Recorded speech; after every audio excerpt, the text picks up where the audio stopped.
Hello guys, welcome to mass world. उम्मीद है सब ठीक होंगे, आप सबके पैर वगैरह ठीक से होंगे। आज की वीडियो के अंदर मैं आप लोगों को बताने वाला हूँ कि समर के अंदर आप लोग अपनी फिश की किस तरह देखभाल कर सकते हैं। तो आज की वीडियो बहुत ज़्यादा इंटरेस्टिंग होने वाली है, एंड तक जरूर देखिएगा।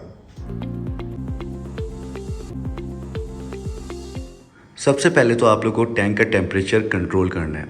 जैसे कि 32 34 तक टेम्परेचर इजीली चला जाता है, तो उसको कंट्रोल कैसे करा जाए। उसको आप कंट्रोल कर सकते हैं वाटर चेंज करके।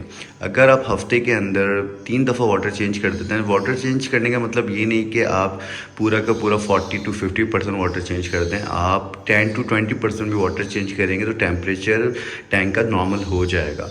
आपको बस कोशिश ये करनी है कि टैंक का जो टेम्परेचर है ना, वो 30 से नीचे नीचे रहे। देखिए 30 तक भी रहता है तो चल जाता है, लेकिन अगर वो 30 से नीचे है तो वो बेस्ट है। और अगर आपका एक्वेरियम टॉप एंड बॉटम वाला है तो उसके अंदर आपका जो उसका जो टॉप है आपको उसको खोल के रख देना है और फ़ैन को ऑन कर देना है।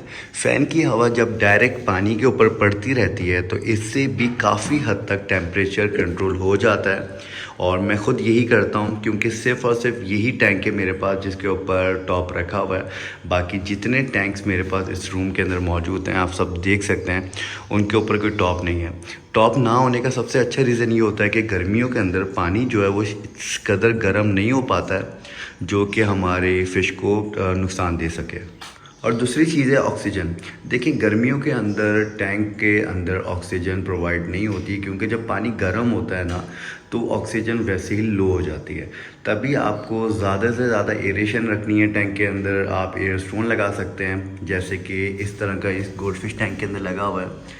इससे ये होगा कि जितनी टैंक के अंदर ज़्यादा ऑक्सीजन होगी आपकी फ़िश कम से कम बीमार होगी।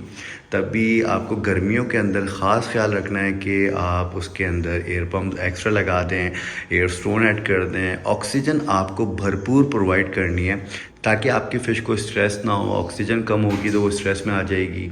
और देखें ऑक्सीजन सबसे ज़्यादा इम्पॉर्टेंट होता है हमारी फ़िश के लिए। और गर्मियों के अंदर ज़्यादातर यही देखा जाता है कि लोगों ने सिर्फ सिंपल फ़िल्टर लगाया होता है और उनके अंदर एयर स्टोन वगैरह नहीं लगाया हुआ होता है। ऑक्सीजन उनकी प्रॉपर नहीं हो रही होती, क्योंकि देखिए मेरे टैंक्स के अंदर तो ये क्या कहते हैं स्पंज फ़िल्टर चल रहा होता है और इनका फ़्लो हाँ मेरे पास ऑप्शन है जिसको मैं तेज़ स्लो कर सकता हूँ। जैसे कि इस तरह का ऑप्शन होता है, ये देखें, इसको घुमा लेते हैं, इसको हम तेज़ स्लो कर सकते हैं। तो इस तरह करके मैं कोशिश करता हूँ कि सारे टैंकों के अंदर ज़्यादा से ज़्यादा एरेशन हो, ज़्यादा से ज़्यादा बबल्स हो, ऑक्सीजन ज़्यादा जनरेट हो। इससे मेरी फ़िश हेल्दी रहती हैं। ऐसा नहीं है कि मेरे पास कोई फ़िश मरती नहीं है। जैसे कि आप लोग ने लास्ट वीडियो में देखा होगा कि मेरी सबसे फेवरेट गोल्ड फिश ओरंडा जो कि सबसे बड़े साइज़ में थी वो मर गई।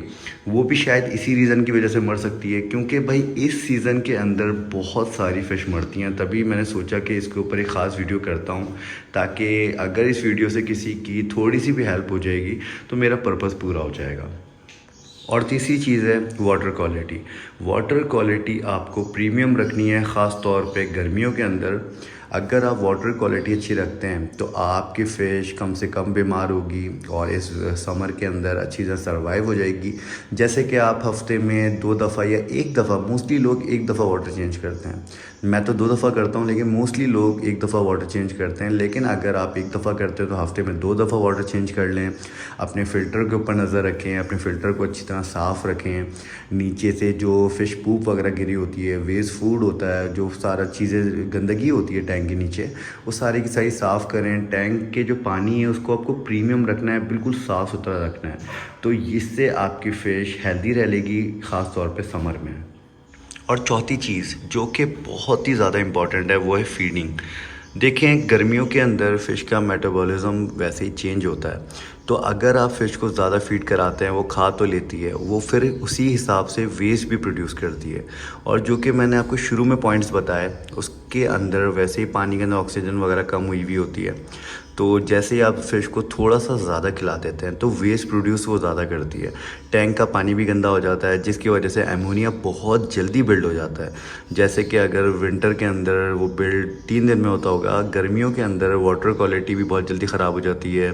पानी गर्म होता है तो ऑक्सीजन भी नहीं होती, तो एमोनिया भी बहुत जल्दी बन जाता है। तो ये भी एक रीज़न हो सकता है कि आपकी फ़िश गर्मियों के अंदर मर जाती हैं। तो इसका हल सबसे अच्छा ये है कि आप अपनी फ़िश को दिन में अगर आप 2 दफ़ा फ़ीड करा दें तो आप 1 दफ़ा फ़ीड करें। क्योंकि 2 दफ़ा फीड कराएंगे वाटर क्वालिटी भी वो जब वो वेस्ट प्रोड्यूस करेगी वाटर क्वालिटी ख़राब होगी। और आप वैसे भी फ़िश को जब ज़्यादा खिलाते हैं तो फ़िश का मरने के चांसेस काफ़ी बढ़ जाते हैं और उसकी बीमारियां भी काफ़ी हद तक बढ़ जाती हैं।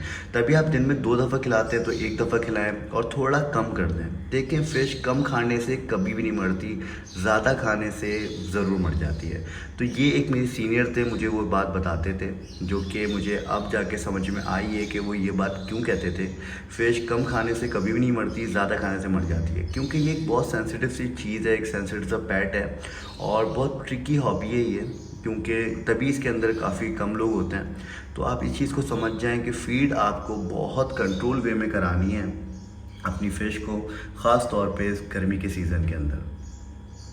और पांचवी चीज़ ये है कि बल लाइट आपको कम से कम ऑन रखनी है। अगर आप दिन में 10 घंटे या 8 घंटे लाइट ऑन रखते हैं तो आप उसको 4 या 6 या 4 घंटे भी रखते हैं, 3 घंटे भी रखते हैं तो ये बहुत अच्छा है, क्योंकि जो लाइट होती है वो भी एक तरह की हीट प्रोवाइड करती है टैंक के अंदर, जिसकी वजह से टैंक का टेम्परेचर बहुत ऊपर चले जाता है और वो हमारे फ़िश के लिए बहुत ही ज़्यादा डेंजरस हो जाता है।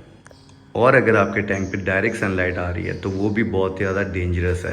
तो आपको कोशिश करनी है कि आपके टैंक पे, आपके जो फ़िश टैंक है उसके ऊपर सनलाइट डायरेक्ट आके ना लगे। हाँ, इनडायरेक्ट आ जाए तो वो इतनी हार्मफुल नहीं होती है, लेकिन जो डायरेक्ट होती है ना, उससे आपका जो टैंक का जो पानी होता है उसका जो टेम्परेचर होता है वो इतना ज़्यादा गर्म हो जाता है कि आपकी फ़िश उससे मर भी सकती है। जैसे ये विंडो है मेरी, ये विंडो बंद हो जाती है जब सख्त धूप आ जाती है ना दोपहर की, या जैसे सुबह की जो धूप थोड़ी तो इतनी ज़्यादा वार्म नहीं होती है, लेकिन जब वो सख्त धूप हो जाती है तो ये मेरा जो कर्टन है ये नीचे आ जाता है, ताकि मेरे जो टैंक विंडो के पास रखे हुए ये वाला और ये एरवाना का टैंक, गोल्ड फिश का टैंक, ये ज़्यादा गर्म ना हो। तो भाई आपको डायरेक्ट सनलाइट से बचना है। लाइट आपको लिमिटेड ऑन रखनी है। अगर आप दिन में 2 घंटे भी ऑन रखते हैं मेरे हिसाब से, तो भाई आपकी फ़िश हेल्दी हैप्पी रहेगी। जब आप फीड देने आए तभी लाइट ऑन रखें। ये चीज़ प्लांटेड के ऊपर नहीं लागू होती, क्योंकि प्लांटेड का जो सेटअप होता है वो अलग ही होता है। बाकी मैं आप लोग को इस वीडियो के अंदर एक चीज़ बता देता हूँ जो कि मैं ख़ुद यूज़ नहीं करता हूँ, लेकिन मैं कुछ टिप्स वगैरह यूज़ करके अपनी इस हॉबी को काफ़ी साल से गुजार रहा हूँ। लेकिन इसके अंदर हमें इस हॉबी के अंदर और इस गर्मी से बचने के लिए काफ़ी ज़्यादा एसेसरीज़ मिल जाती हैं, जैसे कूलिंग पैड होते हैं, कुछ फ़ैन होते हैं, वो सारी काफ़ी चीज़ें फैंसी होती हैं, काफ़ी एक्सपेंसिव भी होती हैं, तो आप वो भी यूज़ कर सकते हैं। लेकिन मैं तो भाई ये करता हूँ कि वाटर चेंज जितना ज़्यादा से ज़्यादा करता हूँ उससे पानी जो होता है क्लीन रहता है, बहुत साफ़ सुथरा रहता है और उसका टेम्परेचर भी काफ़ी मेंटेन रहता है। खैर गाइस, जो चीज़ें मैंने इस हॉबी के अंदर खुद सीखी हैं और जो मैं खुद चीज़ें इम्प्लीमेंट करता हूँ वही चीज़ें मैंने आप लोगों को बताई हैं, क्योंकि मुझे काफ़ी ज़्यादा कमेंट्स आ रहे थे, काफ़ी ज़्यादा मैसेज आ रहे थे कि भाई हमारी फ़िश मर रही हैं गर्मियों के अंदर, क्या करें, क्या रीज़न हो सकता है। तो मैंने तमाम चीज़ें इस वीडियो के अंदर कवर करने की कोशिश की है और मुझे अच्छी तरह समझाना नहीं आता, लेकिन उम्मीद है कि आप लोग इसको समझने की कोशिश करेंगे तो आप लोगों को पता लग जाएगा कि आपकी फ़िश क्यों मर रही है और आपको क्या क्या प्रिकॉशंस लेनी चाहिए। तो गाइस, उम्मीद करता हूँ आज की वीडियो आप लोगों को अच्छी लगी होगी। ये वीडियो अपने दोस्तों के साथ ज़रूर शेयर करेगा, क्योंकि भाई ये इन्फॉर्मेटिव वीडियो है और मैं चाहता हूँ कि ये ज़्यादा से ज़्यादा फैले और इससे हमारी इस हॉबी में ही इजाफा हो रहा है, क्योंकि आधे से ज़्यादा लोग गर्मियों में जब उनकी फ़िश मर जाती हैं तो वो परेशान हो जाते हैं। तभी मैं सोचा कि इसके ऊपर एक डिटेल वीडियो बनाता हूँ ताकि ये हॉबी हमारे पाकिस्तान के अंदर मज़ीद ग्रो हो सके। बाकी आज की वीडियो आप लोग को अच्छी लगी हो तो लाइक शेयर कमेंट सब्सक्राइब करना मत भूलेगा। मिलते हैं नेक्स्ट वीडियो में। टिल देन अल्लाह हाफ़िज़।